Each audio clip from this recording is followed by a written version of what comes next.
Hey everyone, welcome back to the channel. Today, we're diving into a fascinating ride that's been turning heads in Latin America for decades, the Fiat Strada. This subcompact pickup truck is more than just a utility vehicle, it's a versatile workhorse with a rich history. So, let's get into it. The Fiat Strada was first launched in Brazil as part of Project 178, designed to replace the Fiat City, which itself was a pickup version of the Fiorino. Built on a unibody chassis with front-wheel drive, it shares its platform with other Fiat subcompact cars like the Palio, Siena, and Uno. This strategic design not only kept costs low, but also made it a practical option for urban and rural drivers alike.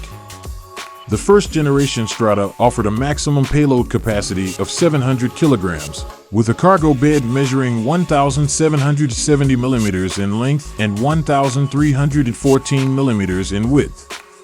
These specs made it a favorite among small business owners and families who needed a reliable and spacious vehicle.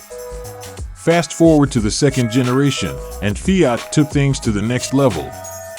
Built on the modular MCP platform derived from the Fiat Argo, this version introduced a double-cab, four-door model for the first time.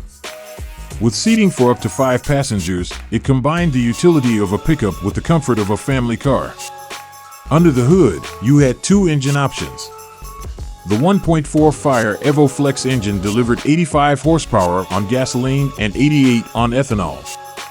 The 1.3 Firefly Flex engine pushed things further, offering 101 horsepower on gasoline and 109 on ethanol.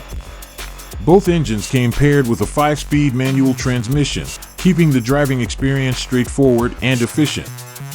As for the future, while there's no official word yet on the 2026 updates, it's safe to say Fiat will continue improving on tech features, fuel efficiency, and safety to meet the growing demands of today's market.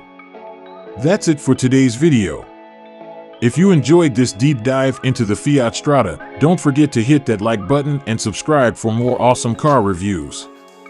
Thanks for watching, and I'll see you in the next one.